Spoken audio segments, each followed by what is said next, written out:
All right, hello everyone. Thank you so much for joining us tonight. We're going to give it just a minute or so before we get started. And so hang tight for just a few moments.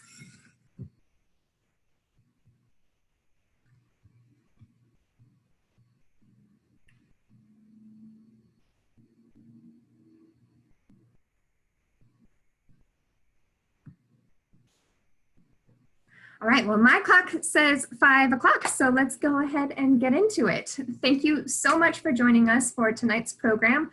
You are what you eat. So tonight's program is all about food webs.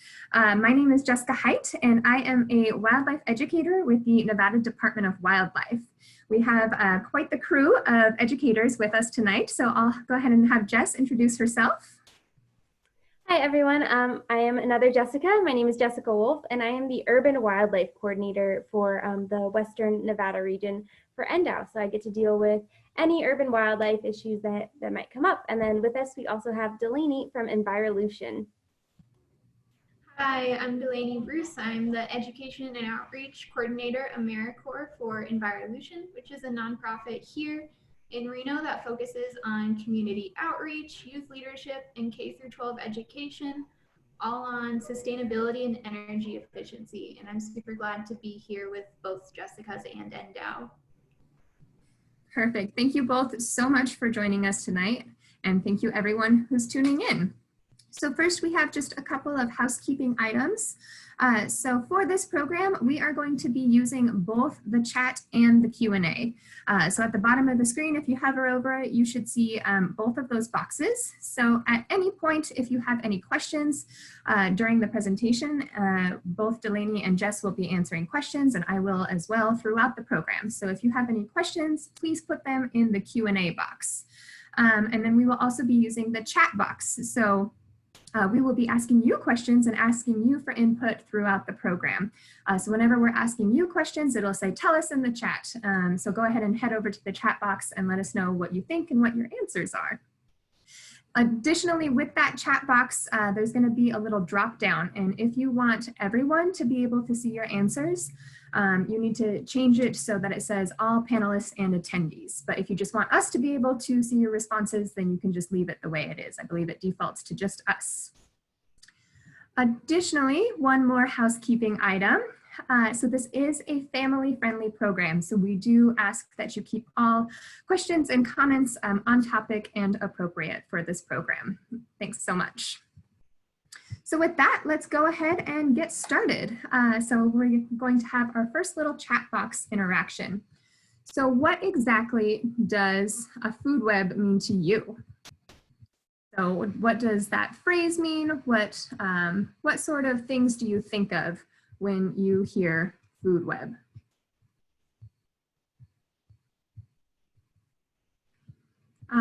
Jess Wolf, if you could read some of those out for us.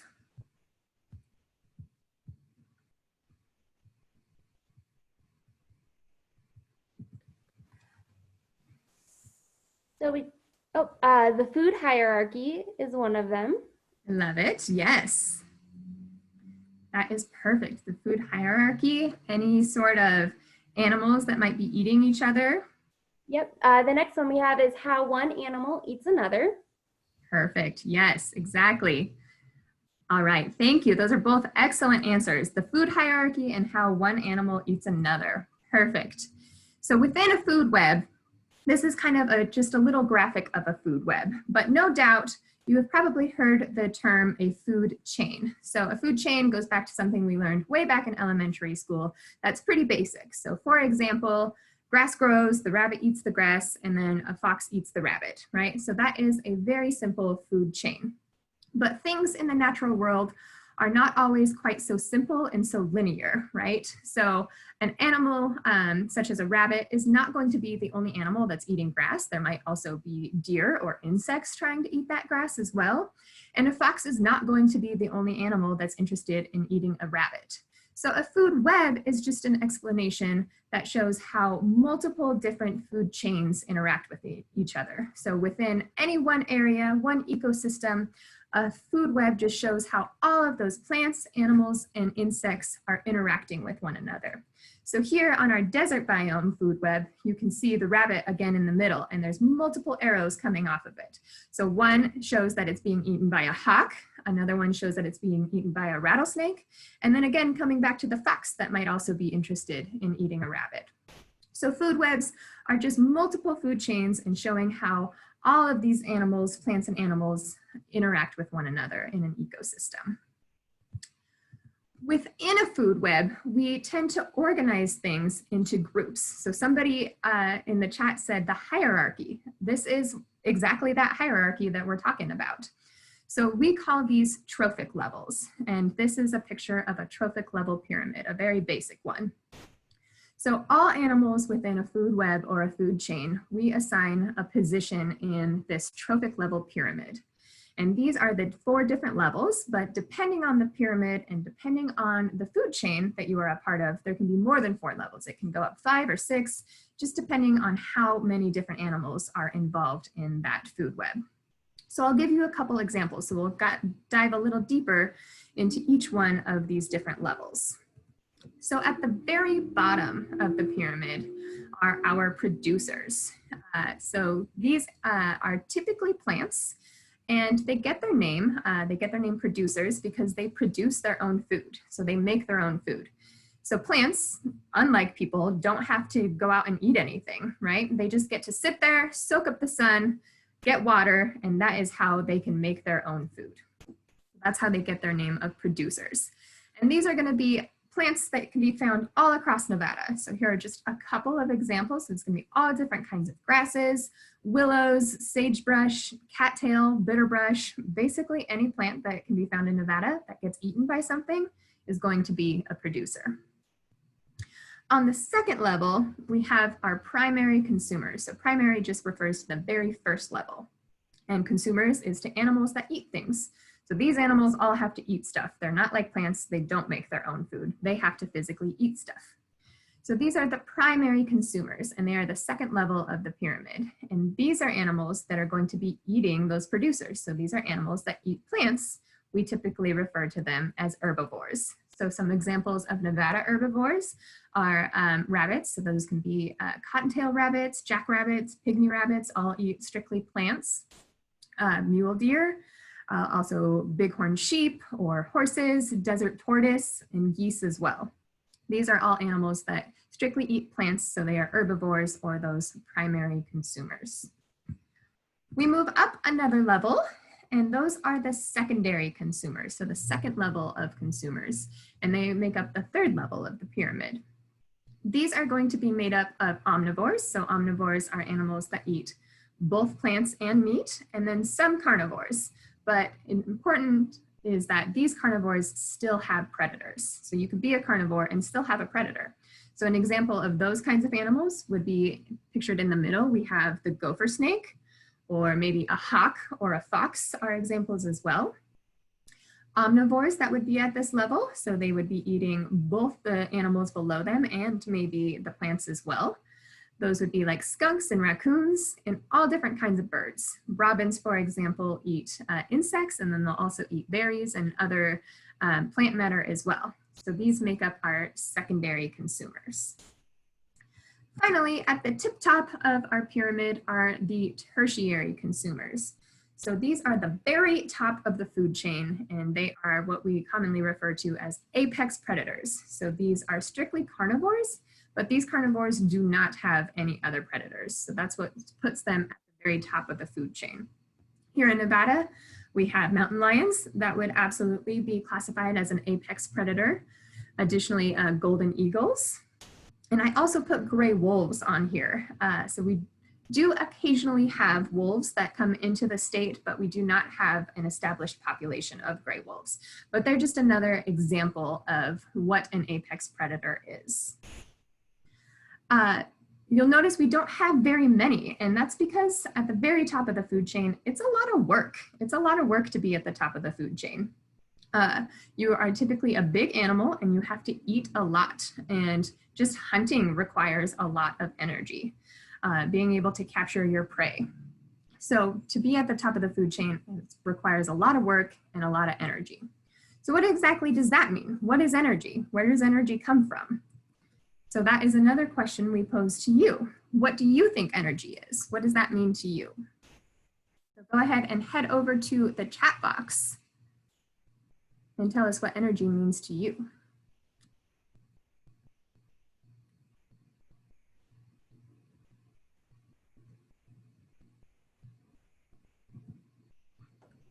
All right, we have batteries. That's a good one. I like that.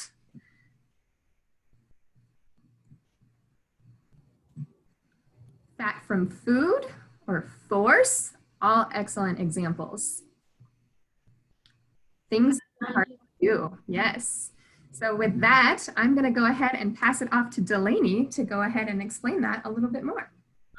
Awesome, thank you. These are all really great ideas of energy. I know we had one as movement as well. So that is, you are all correct. So energy is everything. Energy is the ability to do work. So it's all that movement, it's exercising. There's energy in ourselves, there's energy in the food we eat, there's energy from the sun.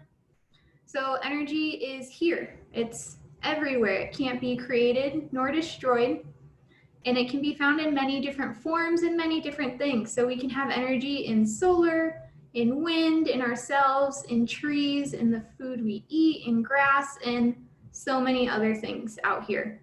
So today we are going to be looking at energy that creatures get from eating, or that we get from eating. And so you may be thinking, what about those things that can't eat to get energy? Where does their energy come from? Well, their energy comes from the sun. Those are our producers that we talked about earlier. So those plants gather light energy from the sun and also energy from water, and then they use that to create food for themselves. And this is called photosynthesis. So they have that special power of making their own food. And the organisms that can't make their own food, like ourselves, or deer, or mountain lions, or rabbits, they have to consume other organisms to get that energy. And so energy is important for all living things. It is necessary in order to survive. And so I want you all to think about what you ate as food for today. What ingredients were in those meals that you had? Maybe you had a salad, so you had some lettuce, some other types of vegetables, onions. Those all eventually came from the garden and they grew in the ground. And then where did those ingredients get their energy? They got it from the sun. So everything we eat, everything other organisms eat, it comes all directly or indirectly from the sun. So the sun is very key and essential to the energy we need to survive. So now we're going to discuss how this energy moves through a food web. So we have another example of a trophic level pyramid. I added a few more details to it. So we have a sun on there and decomposers. So the sun is the original source of our energy in our food webs. So the sun provides that light and heat energy for producers to grow and thrive and make their own food, gather their own energy. And then once the producers are consumed by primary consumers, their energy is passed on from the producers to the primary consumers. And then secondary consumers come around and they eat either the primary consumers and producers and get energy through them. And the same happens with tertiary consumers. Now you see decomposers isn't attached to the pyramid. This is because they can get their energy from different levels of the pyramid at any time. And what are decomposers? Well, decomposers are creatures that feed on or get their energy from dead or decaying matter. So the examples of decomposers around here are bacteria, mushrooms are decomposers, some insects are decomposers, and even snails are decomposers. So they can get energy and food from any level of the pyramid from producers all the way up to tertiary consumers.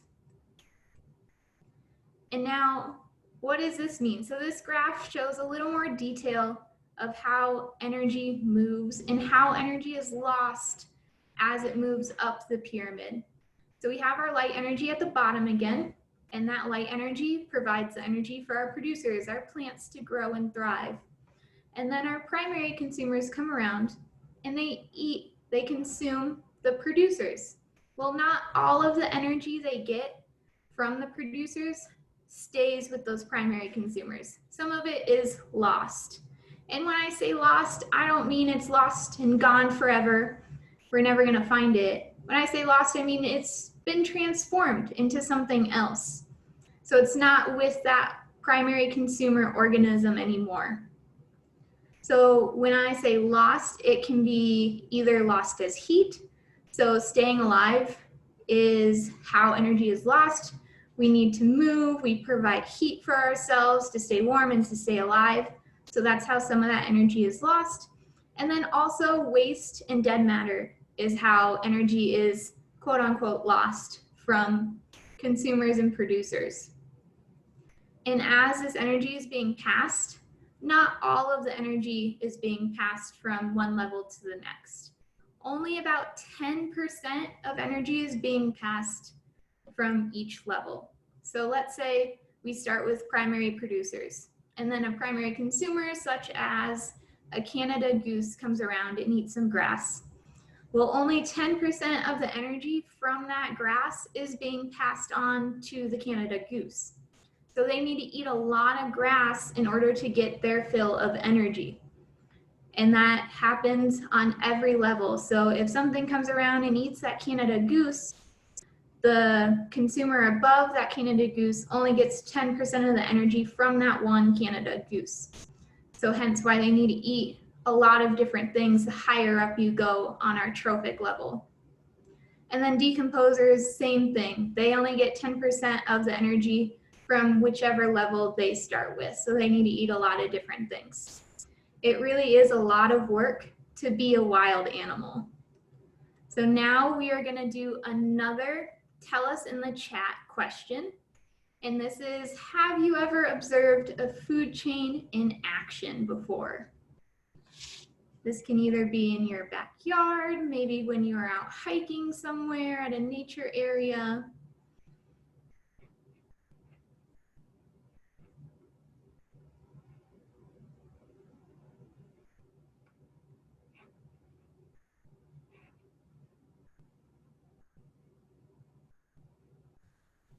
Some have been saying all the time. We have people saying they've seen a robin eating a worm before. Ooh, cool. I like that example. What other examples do we have? Some people haven't seen one yet. Some is a hawk eating something, or their dog finding a swallow nest. Yes, our pets can definitely bring in some things and artificially be part of food webs for sure. Awesome. So right now we're going to talk a little bit about some of the food webs that we might be able to see in our backyard. So we've got some really great examples: coyotes, birds eating worms, birds eating honeybees, bears fishing for fish, some delicious high quality protein there for them. Chick ate a worm and a fox ate a chick. That's a great example. So these food chains and food webs are all around us. And that's kind of the nature of being human, right? We are living in all these wonderful, amazing habitats, whether you're in California or Nevada or somewhere else, some other state. There's lots of opportunities for us to actually witness this, sometimes in our own backyards and sometimes when we're out on a hiking trail or just living life. So, whoops, okay. So here's a few examples of some common food webs that you might find in your backyard. Last one, not so common. It's more specific to a water habitat. But the first one is one that I see a lot of, right? So humans, we like beautiful green grass. Well, that beautiful green grass is a great producer, and it provides a ton of food for a lot of different animals, including a rabbit. But there's lots of animals that might like to eat a rabbit, right? There are anything from like a coyote to a hawk to a bobcat. All of those animals will eat a rabbit. So if you see a rabbit in the area, you might have one of those predators in the area as well, looking for a tasty treat. So our little rabbit is very unlucky, and a hawk decides that it's very hungry and needs to eat. In Nevada, we have lots of different types of hawks, but probably one of the most common is the red-tailed hawk. Probably one of my favorite because I get to see them all the time, and I think that's super awesome. So they're gonna snatch up that delicious rabbit, have a nice meal, but then that hawk is super full and it just doesn't want to fly quite yet. So it's just hanging out. Sometimes they'll hang out on the ground, not a ton, but it can happen for sure. And a wily little coyote is desperately hungry and needs something to eat. So maybe that coyote is able to snatch up that hawk and eat it. So that's just one example of a food chain, but it can be much more complex than that. Right down here, just got to do a little shout out. This is one of our native turtles. This is a Western pond turtle, one of the coolest ones in the world, I think. But like I said, that food chain is much more complex than just the grass, the rabbit, the hawk, and the coyote, right? There are lots of different animals that will eat grass. For instance, deer. How many of us have seen deer in the area? I know I see mule deer all of the time, and they love urban environments because we provide so many delicious ornamental plants that they might be able to eat. So we've got deer eating the grass. We've got squirrels eating the grass. The Canada geese that Delaney and Jess brought up, they'll certainly take advantage of a nice, beautiful green lawn or some lawn on a golf course, or even things like grasshoppers. Lots of different things can be in that primary consumer role. Then lots of other animals will eat all of these. So for instance, a coyote will certainly eat a squirrel or a Canada goose. Sometimes they'll even eat a Canada goose egg if they can find the nest. Same with eagles and raccoons and foxes and badgers. All of them will interact in the same kind of way in a habitat. As well as our final consumer on this particular food chain, it can be many, many different animals. And they all interact together. So we've got a poll time. I'm gonna throw up a poll, and I would like to know which of the following animals can be attracted by birdseed, and it can be multiple answers. So don't feel limited.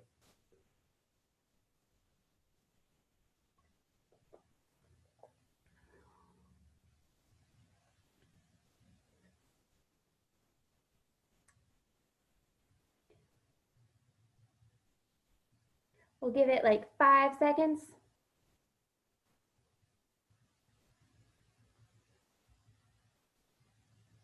Perfect. So everyone says birds and rodents can be attracted to birdseed, which is totally correct. But all of the other animals, including a coyote, a bobcat, snakes, and bears, can also be attracted to birdseed. They might be attracted in different ways, but they're still attracted to it. For instance, the bobcat, they're carnivores, right? Why would they be attracted by birdseed? Well, that birdseed is attracting in animals that they might eat, like rodents and small birds. So they'll definitely be attracted into an area because that birdseed is there and just attracting everything else that they might eat. Bears and coyotes, they're both omnivores. So a bear will get tons of calories from that birdseed. They love to eat that up. And a coyote, they'll eat not only the birdseed, but also the little birds that are attracted there and the rodents that everyone said is also attracted there. Snakes are another big one that are attracted by the rodents, right? So that birdseed can attract all of those different animals, even if you don't mean to attract them.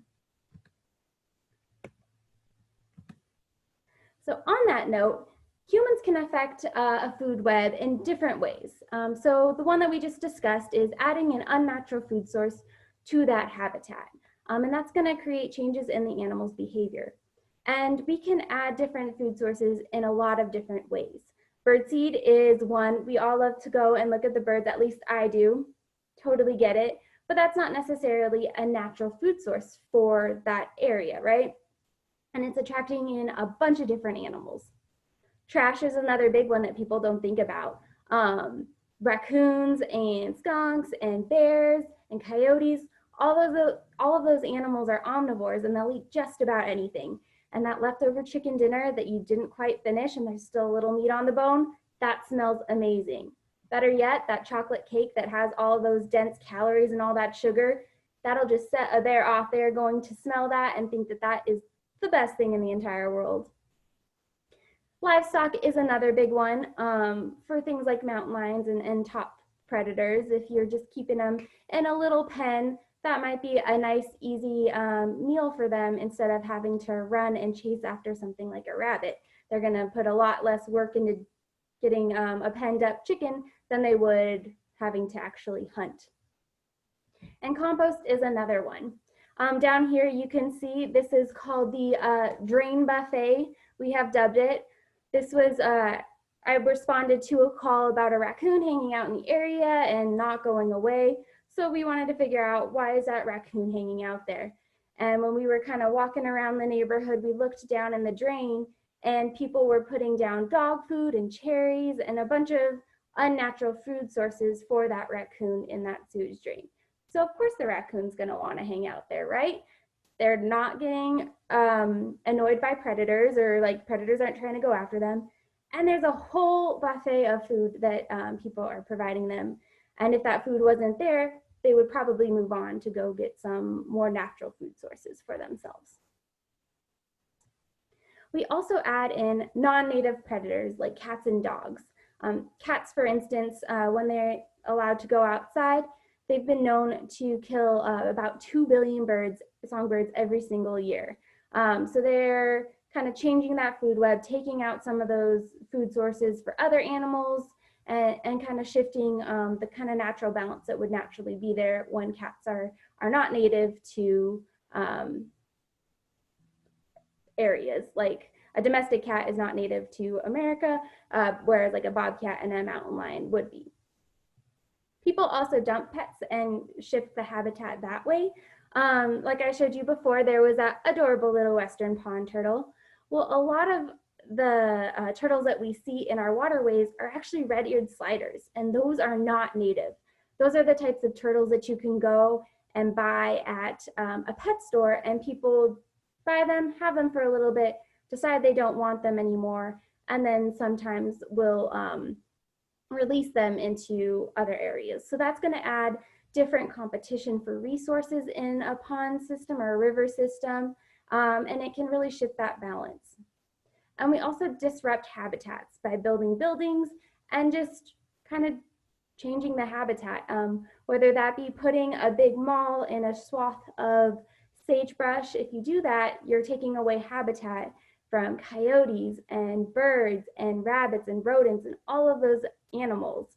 And they're either forced to try and move away out of the urban interface, or come into our areas and try and survive that way, which a lot of these animals are very, very good at adapting to humans. And then things like leaving trash on the trail or garbage places, that's just taking away some of that habitat for those animals and creating some not so great situations that can occur. And all of this goes to say that this can actually really change animal behavior. There are bird populations. We all know that a lot of birds migrate, right? There are bird populations that have learned and now stay in areas, we call them residents, because there is a food resource all year round. There's a bird out in Europe, and it completely stopped migrating because there was now a food source. Humans brought in food sources year round, and they really had no reason to migrate. Coyotes are a big one. They are, I'm not going to lie, one of my favorite animals, but they are amazing at adapting to urban environments because we have so many different food sources. In Nevada, we're one of the driest states, and there isn't a lot of access to water. But humans, we artificially put water in places where maybe there wasn't water before or wouldn't naturally be, with bird baths and fountains and pools and things like that. So that's going to attract coyotes into the area in places where maybe they wouldn't be regularly. They also change their behavior when it comes to interacting with humans and being around urban areas. So a coyote out in the wildland areas, typically they're going to be diurnal. So that means they'll be awake and hunting and doing all the things that a coyote does during the day. But they shift their behavior so that they can access all of our food sources, and they're more nocturnal when they come into these urban areas and they live in those spaces, which I think is pretty amazing. Bears are another big one that we affect a lot by artificially changing the habitat, as well as kind of shifting the food that is in the area that's available to them. You can see right here, this little black bear is very hungry, and it sees this delicious amount of birdseed up in the tree. And that birdseed is going to provide that bear with a ton of calories. I think 7 pounds of black shelled sunflower seeds equates to like 1,000 or more calories. And that's just in one bird feeder. And a bear's sole purpose is really to eat as many calories as they can, because they want to put on as much fat as they can in order to survive the winter and have their young.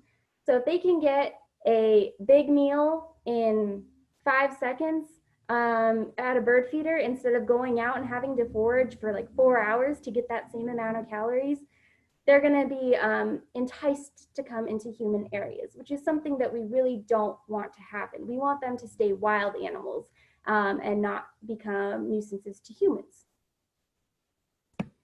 So we've got another poll time.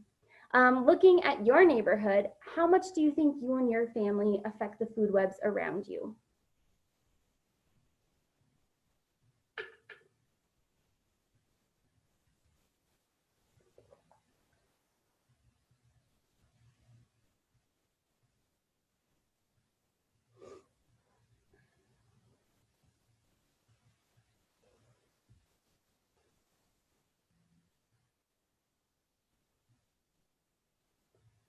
Give it about 5 more seconds.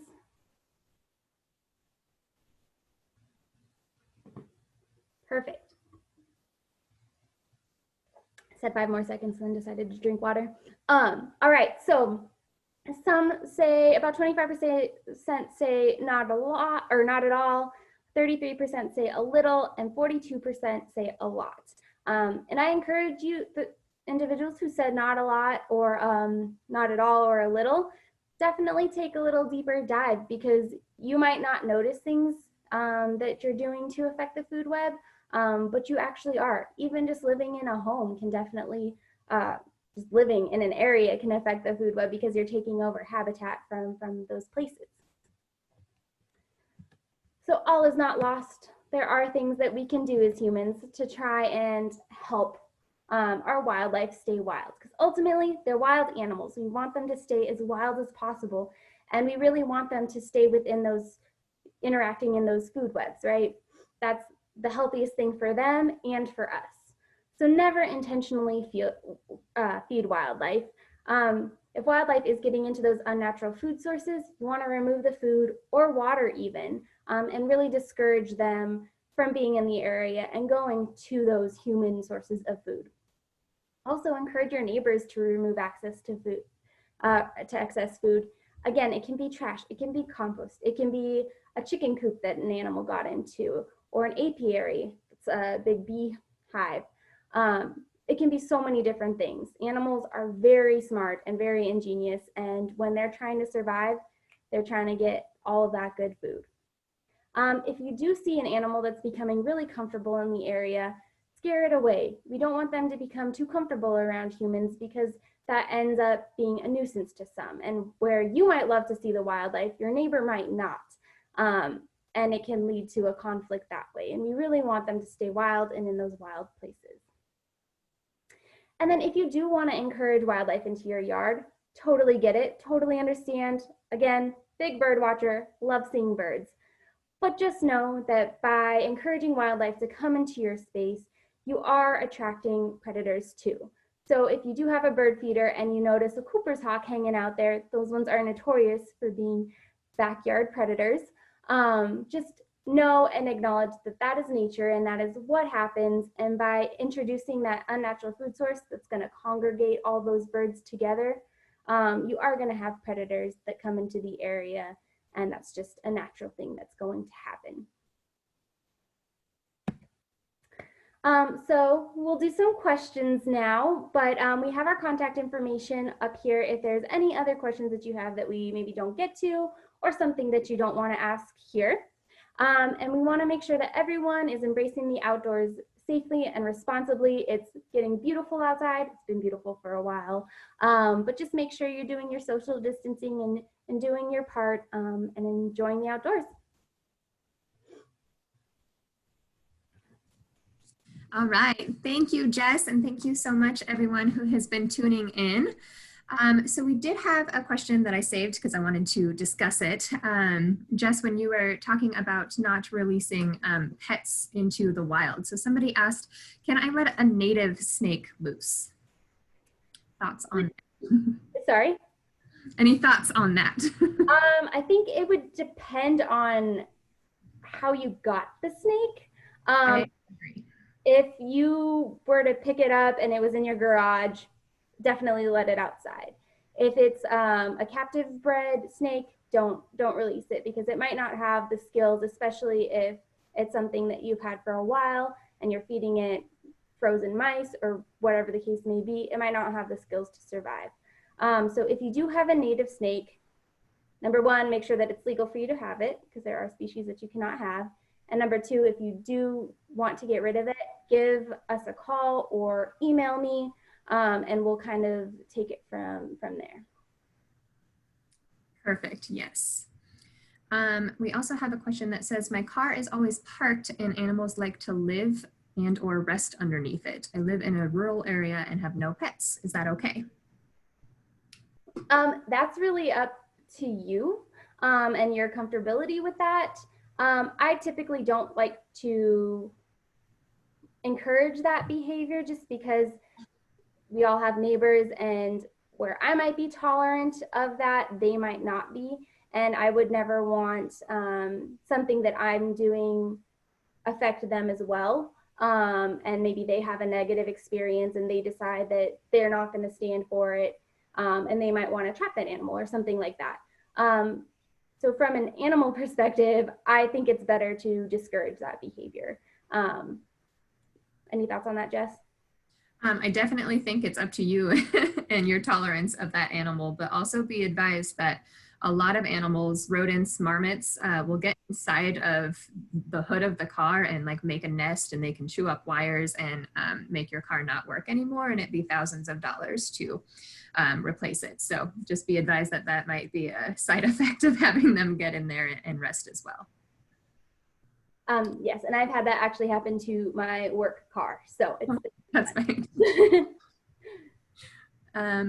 But other than that, I don't see any other open questions that we haven't gotten to yet. So everyone, if there are any questions, send them in now. But otherwise, thank you so much for tuning in tonight. We really appreciate you attending. I'll give it maybe like 10 or 15 more seconds and see if we get any other questions, and then we'll go ahead and wrap up. Perfect.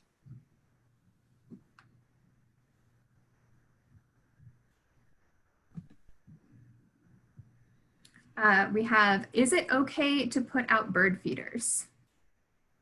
Yeah, it is legal to put out bird feeders for sure. Just acknowledge the fact that you are going to be increasing the amount of wildlife coming into your space, and that can increase the predators that are in the area.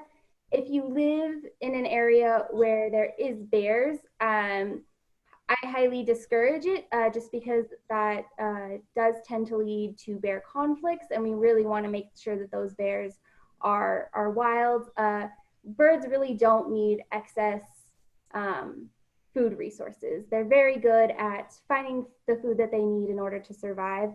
So really adding bird seed is just for humans to kind of be able to watch them. If you do want to feed birds, and you do live in an area where there is a lot of bear activity or whatever, putting them up from like the end of October to the beginning of springtime is generally a pretty safe time to have them out and open. But yeah, totally up to you, but you will be attracting other animals that might eat those birds. Perfect. And then looks like Sally missed our discussion about the native snake being let loose. So it depends on how you got the snake, but if it was just something that was found in your garage and you need to get it out of your garage or your backyard and it's a native snake that you want to let loose, then yes, absolutely do that. But if it was bred in captivity or you bought it from a pet store or anything like that, then definitely don't let it loose. It won't be able to survive on its own. It probably doesn't have those sorts of skills, so it would not be advised. And also make sure that it is a legal snake for you to have. There are restrictions on some types of snakes in the state. And I think this question is, what is a mountain lion? So mountain lions are the largest native cat that can be found in Nevada. They can be anywhere from 90 to 220 pounds, and we have them throughout the state. And they're the second largest, I believe, in the United States. So they're just a really large native cat that can be found here. We've got a good one. I'm sorry, what's that? We've got a good one. How does hunting and fishing change environmental balance in good ways or bad ways? So how does hunting change the environmental balance? That's an excellent question. So hunting can be used as a tool for wildlife management. So if there is overpopulation, hunting can absolutely be used in order to bring that population back into balance.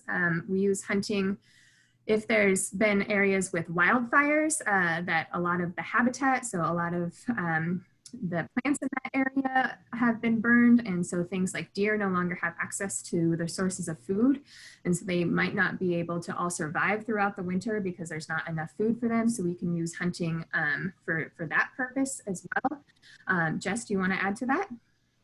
Yeah, it's just a really solid management tool that we have, and it really benefits people as well because they're able to get clean proteins to eat and share with their families and things like that. So it also kind of cuts down on the emissions when it comes to factory farming and stuff like that, because people are no longer going to that as a food resource. They're getting animals that are naturally in the area.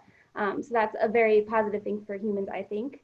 But yeah, we definitely use it as a management tool to make sure that all of our populations stay healthy. Absolutely. And then we have, what do I do if I hear a rattlesnake? So the best thing to do is to give it its space. Rattlesnakes in particular, they really don't want to bite you, and that's kind of a last resort for them because think about it, their venom is really the way that they're getting their food, right? And if they inject you with venom, that means that they're probably not getting a meal. So if you give it its space, typically it's going to leave you alone. And they have a graded response. So the first thing that they're going to do is if they sense you, they want to go and flee. They don't even want to deal with you. The next thing, if you're not backing off or it's cornered or something like that, it's going to start to rattle. And if you don't take the hint and give it its space then it might strike. But only about 50% of snake bites are dry, so that means it doesn't inject venom. So yeah, if you give it its space, you really should be okay because they're not trying to eat a human. They couldn't do that. And then a follow-up to that, can you stay alive after being bitten by a rattlesnake? Absolutely. Like Jess just said, half of all bites are dry, meaning there wasn't any venom.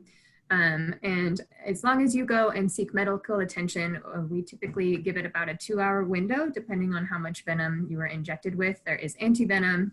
There is treatment for rattlesnake bites. So yes, absolutely, you could be fine after being bitten by a rattlesnake. Yes, even with the venom, you can still, there's anti-venom treatments for that. We had another question about feral cats in a neighborhood. So feral cats are kind of difficult because they don't belong to anyone.